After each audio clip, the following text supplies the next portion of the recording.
Hello everyone, कैसे हो आप सब। स्वागत है आप सभी का पुनः मेरे यूट्यूब चैनल नील का फिजिक्स क्लासेज में।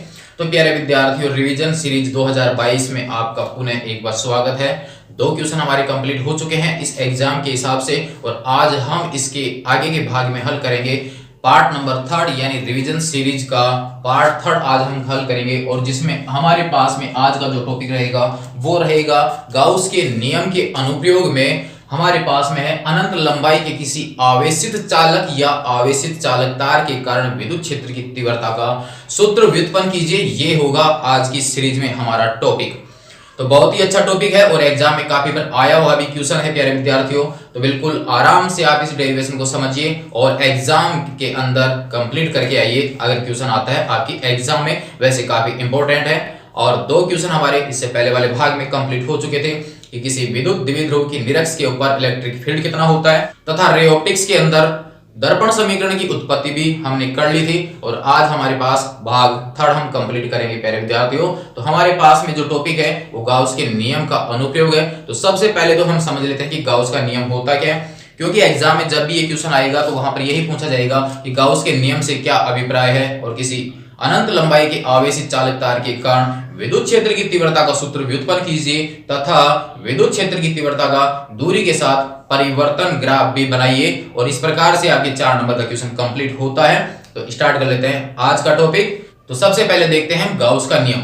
गाउस के नियम के अनुसार ये है कि विद्युत क्षेत्र में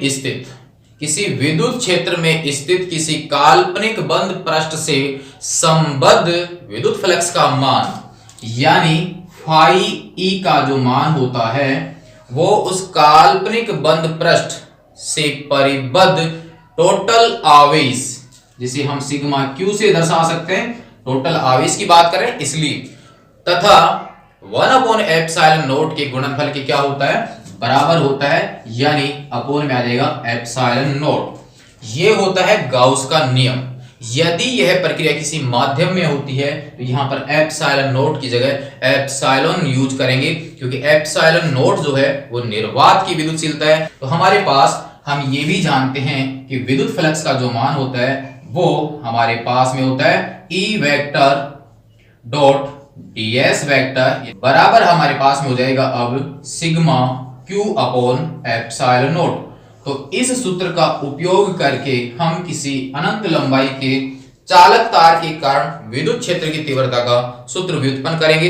तो हमारे पास जो काल्पनिक बंद पृष्ठ यहां पर काम में लिया जाता है उसे हम कहते हैं गाउसियन पृष्ठ। और गाउसियन पृष्ठ किसी विद्युत क्षेत्र में खींचा गया वह काल्पनिक पृष्ठ होता है जिसके प्रत्येक बिंदु पर विद्युत क्षेत्र की तीव्रता का मान समान होता है, वही कहलाता है गाउसियन पृष्ठ।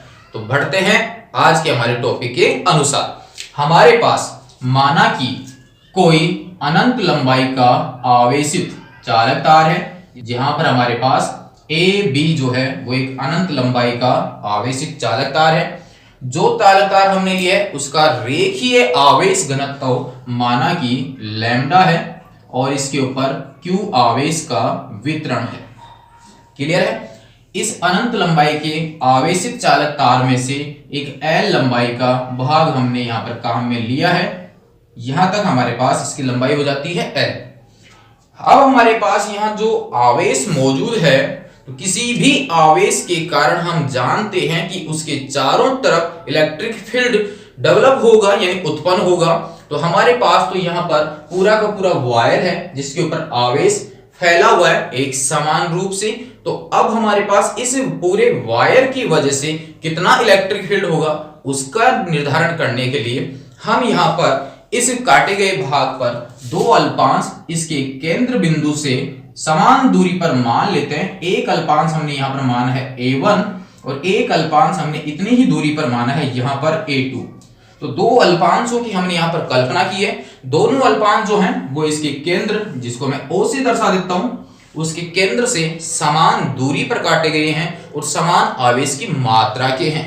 यानी दोनों जो अल्पांश यहां पर काटे गए हैं उनके आवेश की मात्रा भी समान है और केंद्र से समान दूरी पर स्थित है।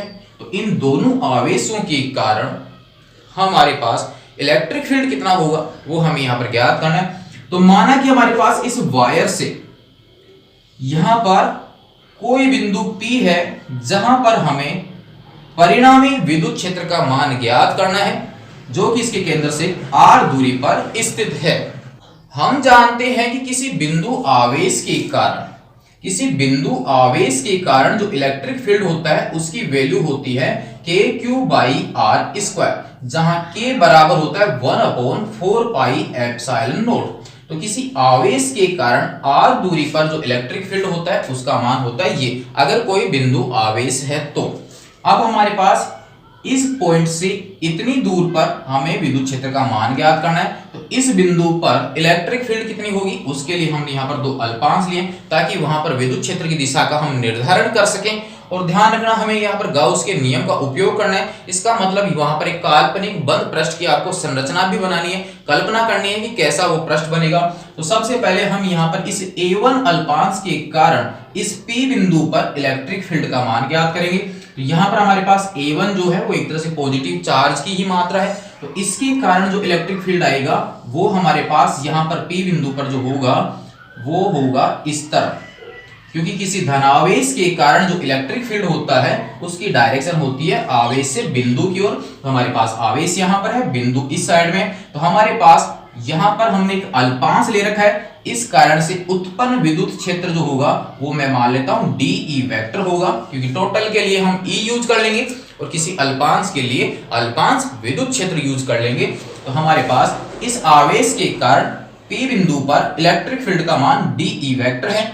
यहाँ पर 1 है तो आप चाहो तो यहाँ पर 1 लगा सकते हो, यहाँ पर 2 है तो इसकी वजह से जो आएगा वहां 2 लगा सकते हो। लेकिन हमने यहाँ पर दोनों अल्पांश जो हैं वो समान आवेश की मात्रा के काट रखे हैं, इसलिए मैं यहाँ पर इलेक्ट्रिक फील्ड के साथ 1 2 यूज नहीं कर रहा हूँ। तो बाकी आप यहाँ पर कर भी सकते हैं, लेकिन लास्ट में आप उनको बराबर कर दीजिए कि दोनों आवेशों की मात्रा बराबर है।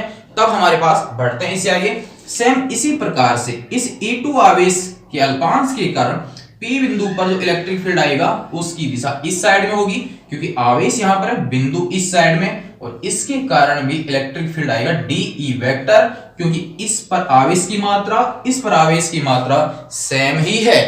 क्लियर है? दूसरी बात, इस आवेश से इस बिंदु के बीच की दूरी और इस आवेश से इस बिंदु के बीच की दूरी भी समान है, आवेश की मात्रा भी समान है। तो प्यारे विद्यार्थियों, जब आवेश भी समान है, दूरी भी समान है, तो दोनों के कारण जो इलेक्ट्रिक फील्ड उत्पन्न होगा वो भी तो समान ही होगा। इस कारण से इसके कारण भी DE वेक्टर और इसके कारण भी DE वेक्टर ही यहाँ पर माना है। बढ़ते हैं आगे। यहां पर ये जो लाइन है इसको मैं थोड़ा आगे बढ़ाता हूं। यहां पर ये जो आपके पास इलेक्ट्रिक फील्ड आ रहा है वो इस अक्ष के साथ मान लीजिए थीटा कोण बना रहा है, इसी प्रकार से ये वाला भी थीटा कोण ही बनाता है। तब आप यहां पर देखिए यहां पर जो एंगल बनेगा वो एंगल भी थीटा ही होगा शीर्षाभिमुख कोण के अनुसार, और यहां पर थीटा तो ये भी थीटा ही होगा।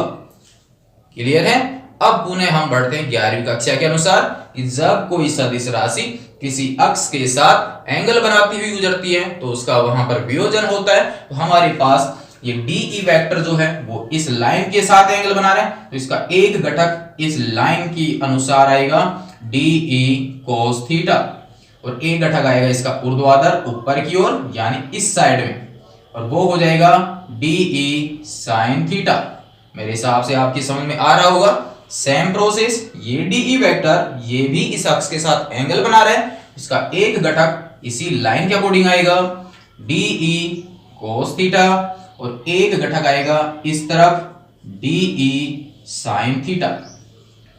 अब आपको यहां पर डायग्राम से ये क्लियर हो रहा होगा कि P बिंदु पर जो इलेक्ट्रिक फील्ड उत्पन्न हो रहा है इन आवेशों के अल्पांशों के कारण, तो हमारे पास यहां से देखिए ऊर्ध्वाधर जो घटक हैं DE sin थीटा मान बराबर दिशा विपरीत, तो एक दूसरे के प्रभाव को क्या करेंगे प्यारे विद्यार्थियों, निरस्त करेंगे। तब हमारे पास फाइनल जो इलेक्ट्रिक फील्ड हमें प्राप्त होगा वो सिर्फ प्राप्त होगा इन क्षैतिज घटकों की वजह से। क्लियर है? तो इसका मतलब ये हुआ कि इस पूरे अनंत लंबाई के आवेशित चालक तार के कारण जो इलेक्ट्रिक फील्ड होगा, अगर आपके पास वायर इस प्रकार से आपने पॉइंट यहां पर ले रखा है तो इलेक्ट्रिक फील्ड की डायरेक्शन इस साइड में होगी। अगर आपने पॉइंट यहां पर ले रखा है तो इलेक्ट्रिक फील्ड की डायरेक्शन इस साइड में। अगर इस साइड में पॉइंट ले रखा है तो इलेक्ट्रिक फील्ड इस साइड में। यानी इस प्रकार से, इस प्रकार से, इस प्रकार से होगा। अगर हो सकता है कि आपने पॉइंट थोड़ा ऊपर ले रखा हो, तो अब आपके अनुसार इलेक्ट्रिक फील्ड किधर होगा, इस साइड में होगा, इस साइड में होगा, इस साइड में होगा। तो यहाँ पर बराबर आर दूरी लेते जाते हैं, तो मेरे हिसाब से इस वायर के चारों तरफ अनेकों सर्किल बनते जाएंगे, अनेकों सर्किल बनते जाएंगे, और उन्हें सभी सर्किलों को अगर हम मिला देते हैं प्यारे विद्यार्थियों, तो इसके चारों तरफ शायद एक बेलन बन जाएगा, यानी एक खड़ा हुआ बेलन बन जाएगा। जिस प्रकार से चूड़ियों का पूरा एक सेट होता है, पूरा का पूरा सेट एक तरह से खड़ा हुआ बेलन बन जाएगा। यानी इस प्रकार से आपकी जो पॉइंट P है, जो आप अलग अलग जगहों पर ले सकते हो, उसके अनुसार हमारे पास सभी बिंदुओं को अगर अपन मिला देते हैं, तो मिलाने से वहां पर मेरे हिसाब से अब आपके पास में यहाँ पर जो कल्पना कर सकते हैं उन सभी बिंदुओं को मिलाने की, तो वो हमारे पास एक ऊर्ध्वाधर बेलन हो जाएगा। तो प्यारे विद्यार्थियों, इस कंडीशन के अनुसार हमारे पास जो गाउसियन पृष्ठ बनेगा वो बनेगा एक ऊर्ध्वाधर बेलन बनेगा, और उसके अनुसार फिर हम आगे बढ़ेंगे, क्योंकि यहाँ पर जो अल्पांश ds काटा जाता है वो बेलन के पृष्ठ के ऊपर ही काटा जाएगा, क्योंकि गाउसियन पृष्ठ बेलन ही है, और गाउसियन पृष्ठ के ऊपर देखी जाएगी विद्युत क्षेत्र की दिशा, और वहां पर काटा जाएगा एक अल्पांश। दोनों के मध्य कितना एंगल होगा वो यहाँ पर रखा जाएगा, और टोटल मान कंप्लीट किया जाएगा, और इस गाउसियन पृष्ठ के द्वारा कितना आवेश कंप्लीट किया जा रहा है वो हमारे पास में आ जाएगा सिग्मा क्यू। वो हम यहाँ पर देखते हैं आगे। तो हमारे पास यहां तक तो क्लियर हो चुका है कि इसके कारण जो इलेक्ट्रिक फील्ड आएगा वो इलेक्ट्रिक फील्ड इस वायर के लंबवत बाहर की ओर होगा। अब चूंकि ये चारों तरफ होगा, इस कारण से परिणामी विद्युत क्षेत्र की जो दिशा होगी वो त्रिज्यीय बाहर की ओर होगी। यदि यहाँ पर रेखीय आवेश घनत्व लैम्डा जो है अगर वो माइनस में होता है, तब इलेक्ट्रिक फील्ड की जो डायरेक्शन होगी वो वायर की ओर होगी, यानी भीतर की ओर होगी, लेकिन होगी लंबवत ही और चारों तरफ से होगी, यानी इस प्रकार से चारों तरफ से होगी। तो वहां पर बोल सकते हैं त्रिज्यीय भीतर की ओर। तो सीधा सा अर्थ यही है कि इस वायर के कारण इलेक्ट्रिक फील्ड जो होगा वो त्रिज्यीय होगा और वायर के लंबवत होगा। ये तो फाइनल हो चुका है। अब यहाँ पर हम गाउसियन पृष्ठ की कल्पना करेंगे। उससे पहले हमारे पास में टॉपिक आ रहा है लैम्डा। तो लैम्डा का मतलब होता है रेखीय आवेश घनत्व, और उसकी परिभाषा हम जानते हैं, लैम्डा बराबर होता है प्रति एकांक लंबाई पर आवेश की मात्रा। तो सबसे पहले तो अब आपको थोड़ा बहुत इसकी थ्योरी जरूर लिखनी है। थ्योरी में आपने जो भी प्रक्रिया यहाँ पर अपनाई है वो प्रक्रिया आपको यहाँ पर लिखनी है प्यारे विद्यार्थियों। और अब तक तो आपके कंप्लीट हो चुके होंगे, रिवीजन ही तो चल रहा है। अगर कुछ पॉइंटों में समस्या है तो इसके अनुसार माना कि ए बी एक अनंत लंबाई का आवेशित चालक तार है जिसका रेखीय आवेश घनत्व जो है वो लैम्डा है, जिसमें एल लंबाई का एक अल्पांश यानी एक टुकड़ा यहाँ पर काटा गया है। तब इसके केंद्र O से R दूरी पर स्थित बिंदु P पर परिणामी विद्युत क्षेत्र का मान ज्ञात करना है, और यहाँ इस बिंदु P पर विद्युत क्षेत्र की दिशा का निर्धारण करने के लिए यहाँ पर इसके केंद्र से समान दूरी पर दो अल्पांश A1 और A2 काटे गए हैं, जिनके कारण P बिंदु पर विद्युत क्षेत्र की तीव्रताओं का वियोजन हो जाता है। तब वहां पर ऊर्ध्वाधर घटक परिमाण में समान व दिशा में विपरीत होने के कारण परस्पर निरस्त हो जाते हैं, तथा परिणामी विद्युत क्षेत्र जो होता है वो उनके क्षैतिज घटकों के कारण प्राप्त होता है। अतः स्पष्ट है कि आवेशित रेखीय चालक तार के कारण परिणामी विद्युत क्षेत्र की जो दिशा होगी वो वायर के लंबवत त्रिज्यीय होती है, और इसी कारण से यहाँ पर गाउसियन पृष्ठ जो होगा वो एक ऊर्ध्वाधर बेलन बनता है। मेरे हिसाब से यहां तक आपके कंप्लीट हो चुका होगा। सिर्फ डायग्राम बना लीजिए, फिर बढ़ते हैं इससे आगे। देखिए इसके आगे का भाग। तो यहां तक आप इसको नोट कर लीजिए, यानी इसका जो डायग्राम है वो आप यहां पर कंप्लीट कर लीजिए। तो प्यारे विद्यार्थियों, अब हमारे पास यहाँ पर एक गाउसियन पृष्ठ जो है वो कंप्लीट हो चुका है। यानी ये हमारे पास जो वायर था एल लंबाई का, हमारे पास यहाँ पर एक टुकड़ा था। ये लैम्डा जो है वो इसका रेखीय आवेश घनत्व है। हमारे पास फाइनल इलेक्ट्रिक फील्ड की जो डायरेक्शन है वो बाहर की ओर है। इस प्रकार से सभी बिंदुओं के ऊपर बाहर की ओर होगी। अगर सामने की ओर लेते हैं तो हमारे पास इस प्रकार से होगी, इस साइड में लेते हैं तो इस प्रकार से होगी, पीछे की साइड में लेते हैं तो पीछे के अनुसार होगी।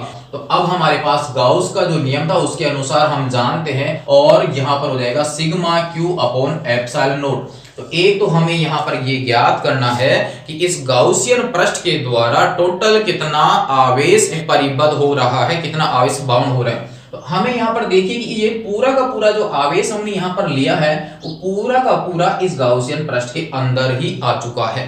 तो सबसे पहला काम तो हमारे पास यहां से यही हो जाता है, गाउसियन पृष्ठ के द्वारा परिबद्ध टोटल आवेश। तो अब हम यहां पर लिख लेते हैं गाउसियन पृष्ठ के द्वारा परिबद्ध कुल आवेश, और वो हमारे पास में आ जाएगा सिग्मा क्यू बराबर हो जाएगा लैम्डा एल, क्योंकि लैम्डा बराबर क्या होता है क्यू अपॉन एल। हमारे पास यहाँ पर टोटल आवेश सिग्मा क्यू बराबर में क्या हो जाएगा लैम्डा एल। यहां तक क्लियर हो चुका होगा मेरे हिसाब से। इक्वेशन नंबर दे दिया मैंने इसको फर्स्ट। अब हमारे पास सेकंड ये है कि विद्युत क्षेत्र और उस पृष्ठ के ऊपर काटे गए अल्पांश के मध्य कितने का एंगल है। यहां पर क्षेत्रफल तो होगा अदिश राशि, लेकिन यहां पर क्षेत्रफल सदिश होता है उस तल के लंबवत की डायरेक्शन में। तो हम यहां पर इस सरफेस के ऊपर एक अल्पांश यहां पर काट लेते हैं, तब हमारे पास यहां पर ये जो पृष्ठ है वो इस प्रकार से बन रहा है, और इस पृष्ठ के लंबवत क्षेत्रफल सदिश जो होगा उसकी डायरेक्शन इस साइड में होगी प्यारे विद्यार्थियों, क्योंकि आपके पास जो बेलन होगा वो इस प्रकार से ही घुमा हुआ होगा। तो यहां पर ds वेक्टर की डायरेक्शन इस तरफ होगी। तो हमारे पास अगर मैं यहाँ पर एक अल्पांश की कल्पना करता हूं इस पृष्ठ के ऊपर, तो ds वेक्टर की डायरेक्शन इसी तरफ होगी। अगर मैं इस बेलन को इस प्रकार से यूज करता हूं तब एक पृष्ठ आपके पास ये ऊपर वाला होगा यानी वर्ताकार पृष्ठ, एक वर्ताकार पृष्ठ होगा ये वाला, और एक होगा आपके पास ये वाला यानी वक्र पृष्ठ। तो तीन पृष्ठ यहां पर बन जाते हैं। तो इस ऊपर वाले पृष्ठ को मैं नाम दे देता हूं S1, इस नीचे वाले वर्ताकार पृष्ठ को नाम दे देता हूं S2, और ये जो गोलाई में जो घूम रहा है हमारे पास इस पृष्ठ को नाम दे देता हूं मैं S3। तो तीनों ही पृष्ठों के ऊपर हमें अल्पांश काटना है और वहां पर E और ds के बीच का एंगल हमें ज्ञात करना है। हमारे पास यहाँ ds वेक्टर की दिशा इस प्रकार से हमने एक बेलन लिया है, तो हमारे पास कोई सा भी पृष्ठ लेंगे यहां पर लेते हैं, इस प्रकार से लेते हैं, तो हमारे पास ds वेक्टर की जो दिशा होगी उस तल के लंबवत होगी। तो ds वेक्टर की दिशा इसी साइड में होगी, और यहां पर E वेक्टर की डायरेक्शन भी इसी साइड में है। तो इसका मतलब ये हुआ कि S3 पृष्ठ के लिए यानी वक्र पृष्ठ के लिए E वेक्टर और ds वेक्टर परस्पर समांतर होंगे, यानी E वेक्टर पैरेलल होंगे ds वेक्टर के S3 पृष्ठ के लिए। और जब समांतर होते हैं तो वहां पर उनके मध्य जो एंगल होगा वो 0 डिग्री का होता है। दोनों एक ही साइड में होते हैं तो वहां पर एंगल कितना होगा 0 डिग्री। आगे देखिए, यहां पर हमारे पास ये जो पृष्ठ है वो इस प्रकार से था यानी ऊपर वाला वर्ताकार, तो इस प्रकार से इसका सरफेस था। तो यहां पर ds वेक्टर की जो डायरेक्शन होगी वो किधर की ओर होगी, ऊपर की ओर। अगर इस पृष्ठ के ऊपर कोई अल्पांश यहां पर काटा जाता है, यहां पर जैसे मान लीजिए मैंने एक अल्पांश ले लिया, तो यहां पर इस अल्पांश की दिशा जो होगी वो ऊपर की ओर होगी, यानी इसके लिए क्षेत्रफल सदिश की जो दिशा होगी ds वेक्टर वो ऊपर की ओर, जबकि इस पृष्ठ के कारण यहां पर इलेक्ट्रिक फील्ड इस साइड में ही है। तो ds वेक्टर और E वेक्टर परस्पर एक दूसरे के परपेंडिकुलर हैं यानी एक दूसरे के लंबवत हैं। तो इस पोजीशन में E वेक्टर लंबवत होगा किसके, ds वेक्टर के। सेम आ जाइए इसी पृष्ठ के ऊपर, तो यहां पर जो पृष्ठ है वो इस प्रकार से नीचे की ओर झुकेगा। यहां पर अगर मैं एक अल्पांश की बात करता हूं तो उस अल्पांश क्षेत्रफल की जो दिशा होगी, यहां पर इस अल्पांश के क्षेत्रफल सदिश की जो दिशा होगी वो होगी नीचे की ओर, और E की डायरेक्शन है इस साइड में। तो यहां पर S2 पृष्ठ के लिए भी E वेक्टर और लंबवत है किसके, ds वेक्टर के। तो S3 के लिए दोनों समांतर हैं, S1 के लिए लंबवत हैं, S2 के लिए भी दोनों लंबवत हैं। और लंबवत के लिए जो थीटा बनता है वो 90 डिग्री का बनता है, और समांतर के लिए जो एंगल बनता है वो 0 डिग्री का बनता है। मेरे हिसाब से बाकी क्लियर हो चुका होगा। तो अब हम यहां पर इन सभी के बारे में नोट कर लेते हैं। पृष्ठ S1 व S2 के लिए, पृष्ठ S1 व S2 के लिए, या मैं इसको लिख सकता हूं वर्ताकार पृष्ठ के लिए, वर्ताकार पृष्ठों के लिए। वृत्ताकार पृष्ठों के लिए हमारे पास कंडीशन आ रही है कि E वेक्टर लंबवत है ds वेक्टर के, और इसके लिए थीटा बराबर कितना डिग्री होगा, 90 डिग्री का होगा। ये हमारे को क्लियर है। नेक्स्ट हमारे पास में है वक्र पृष्ठ के लिए। वक्र पृष्ठ के लिए या मैं ये कहूं S3 के लिए। तो S3 के लिए हमारे पास में E जो है वो पैरेलल है ds वेक्टर के, तब इस स्थिति में थीटा बराबर कितना डिग्री है, 0 डिग्री। गाउस के नियम में हमें सिर्फ दो ही चीजों की आवश्यकता होती है प्यारे विद्यार्थियों, एक तो सिग्मा क्यू की और एक जरूरत होती है ई और ds के बीच के मध्य के कोण की। तो दोनों मान हमें मिल चुके हैं, अप्लाई कर दीजिए गाउस के नियम का। तो आगे हम यहां पर बढ़ते हैं। इसलिए गाउस के नियम से, और गाउस का नियम क्या है वो आपको बता दिया गया है। गाउस के नियम से हमारे पास E vector dot ds vector बराबर sigma q upon epsilon naught. अब आप यहां पर एक कंप्लीट गाउसियन पृष्ठ की यहां पर बात कर रहे थे, लेकिन अब हमारे पास यहां पर गाउसियन पृष्ठ जो है वो 3 सरफेसों में टूट चुका है, इसलिए हम इसके 3 भाग कर लेते हैं। तब हमारे पास में आ जाएगा S1। तो S1 के लिए हमारे पास में आ जाएगा EDS cos थीटा, क्योंकि डॉट को हटाएंगे यहां पर cos यूज कर सकते हो आप, और क्रॉस हटता है तो साइन लगाते हैं सदिश गुणनफल और अदिश गुणनफल के अनुसार। Next S2 EDS cos theta plus S3 EDS cos theta बराबर में है sigma q upon epsilon naught. अब आप यहां पर सिग्मा क्यू और प्रत्येक पृष्ठ के लिए थीटा की वैल्यू पुट कर लीजिए। बढ़ते हैं इससे आगे। यहां पर समाकलन S1 पृष्ठ की बात हो रही है, तो E ds cos S1 पृष्ठ के लिए हमारे पास थीटा कितना डिग्री है, 90 डिग्री, जो हमने एक साथ नोट कर लिया ताकि आपको बार बार ढूंढना नहीं पड़े। S2 जो है, S2 के लिए भी थीटा कितना है, 90 ही है। पुट करते जाइए फटाफट, ज्यादा हार्ड नहीं था प्यारे विद्यार्थियों, 90 डिग्री। S3 जो पृष्ठ था उस S3 पृष्ठ के लिए 0 डिग्री है।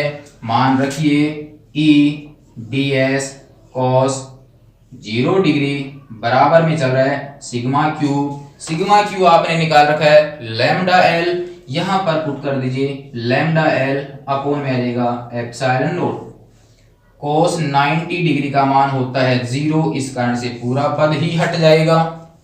cos 90 का मान होता है 0, इस कारण से ये पद भी पूरा हट जाएगा। cos 0 का मान होता है 1, इस कारण से सिर्फ ये वाला पद बचेगा। तो अब आप यहाँ पर इसको यहाँ तक नोट कर लीजिए, फिर बढ़ते हैं इससे आगे। क्या होगा इसका फाइनल आंसर, नोट कर लीजिए आप इसको यहाँ तक। रिवीजन की सीरीज आपकी लगातार चल रही है, काफी इंपॉर्टेंट क्वेश्चन है आपके एग्जाम की दृष्टि से। बढ़ते हैं इससे आगे। यहां पर हमारे पास सिर्फ S3 वाला मान बचेगा। तो देखिए प्यारे विद्यार्थियों, आपके पास क्या क्या मान बचता है। तो हमारे पास यहाँ पर बच जाता है समाकलन, वहां पर बच गया S3, यहाँ पर है E और ds और बराबर में है lambda L upon epsilon note. यहां पर E जो है वो समाकलन के बाहर आ जाएगा, क्योंकि गाउसियन पृष्ठ के प्रत्येक बिंदु पर इलेक्ट्रिक फील्ड का मान तो समान ही होता है।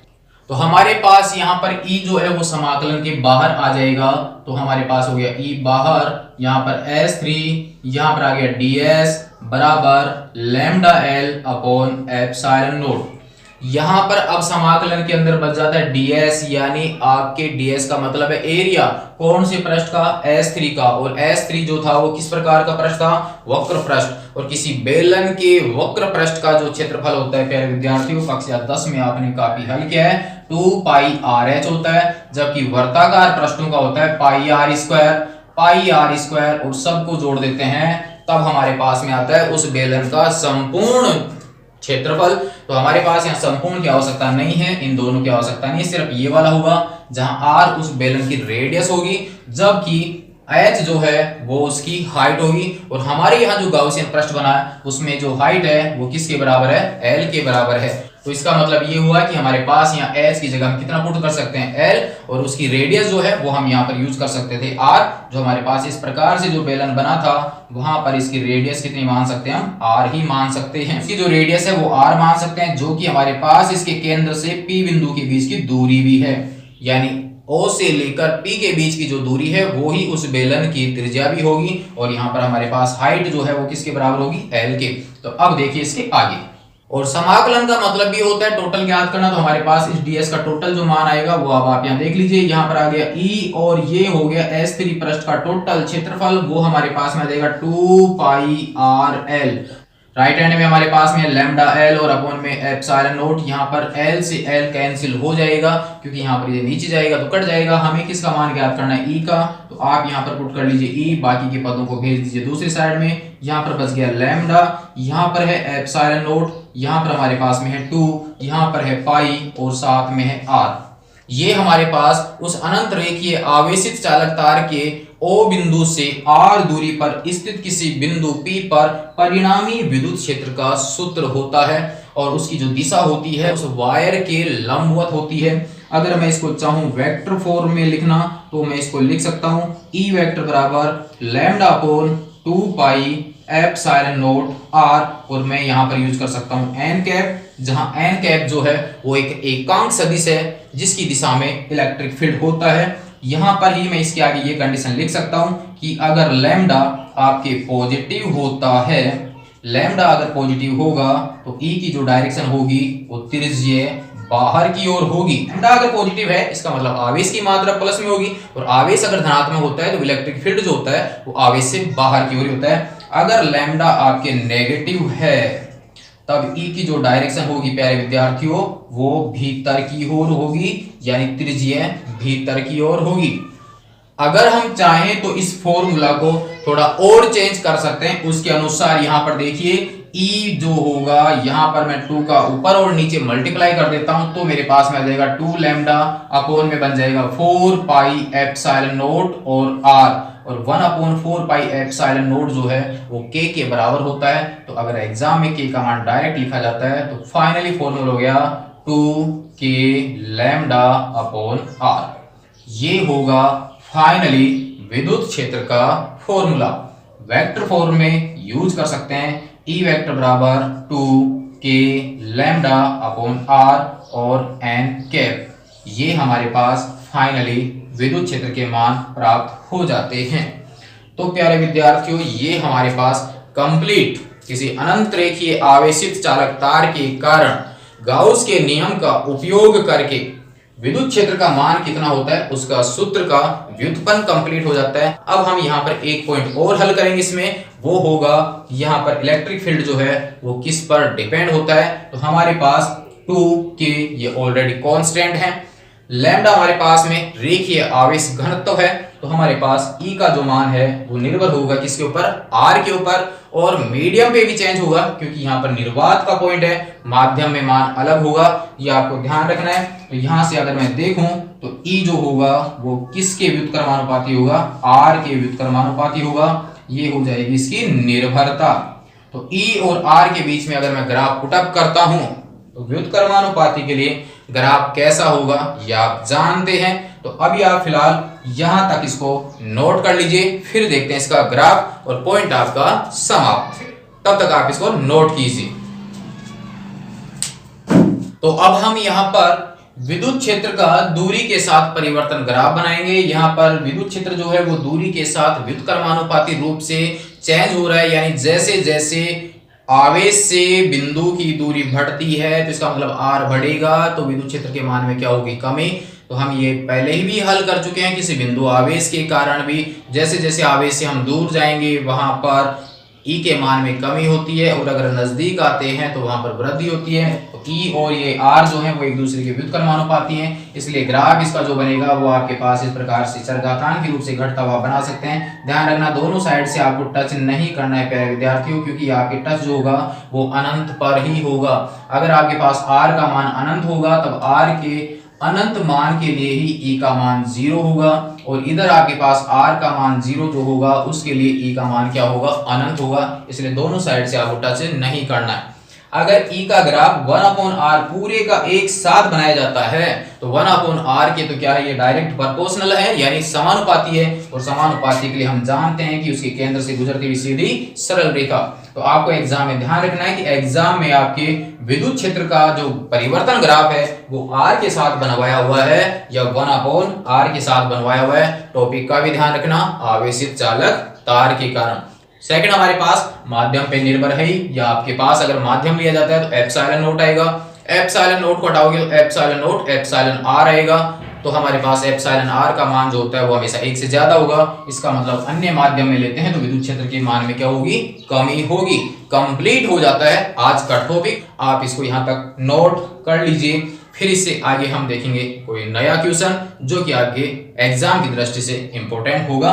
तो फाइनली अब आपके पास ये कंप्लीट हो जाता है प्यारे विद्यार्थियों। और अगर आपको लगता है कि आपकी क्वेश्चन कंप्लीट हो रहा है, समझ में भी आ रहा है, तो अपने दोस्तों को भी आप इस रिवीजन की सीरीज में जोड़ लीजिए और उनको भी आप उनको सेंड कर दीजिए। लिमिट से ज्यादा मोबाइल आपको यूज नहीं करना है। अब फिलहाल अगर आपको समस्या लगती है तो ही आप मोबाइल का यूज कीजिए। अगर आपके ऑलरेडी टॉपिक कंप्लीट हैं तो फिर मोबाइल का यूज करने की कोई आवश्यकता नहीं है। सब टीचर अच्छा ही पढ़ाते हैं, तो किसी का भी एक आप देख सकते हैं जिससे आपको समझ में आता है, और आप इसको अगर समझ में आ रहा है तो सेंड कर दीजिए और चैनल को सब्सक्राइब कर लीजिए, क्योंकि 1 या 2 दिन के लिए ही अब आपकी रिवीजन सीरीज चलेगी, इसके अलावा नहीं चलेंगी, क्योंकि मोबाइल अब आपको बंद कर देना है, यूज नहीं करना है। अगर कोई दूसरा प्रश्न की आपको आवश्यकता है, चाहे वो न्यूमेरिकल्स हो चाहे आपकी थ्योरेटिकल हो, तो आप कमेंट्स में बता सकते हैं कि इस चैप्टर में, इस टॉपिक पे या इस न्यूमेरिकल में आपको समस्या है, उसके अनुसार वीडियो बना के डाल दिया जाएगा। लेकिन वो भी 1 या 2 दिन के लिए, अन्यथा नहीं। तब तक के लिए धन्यवाद।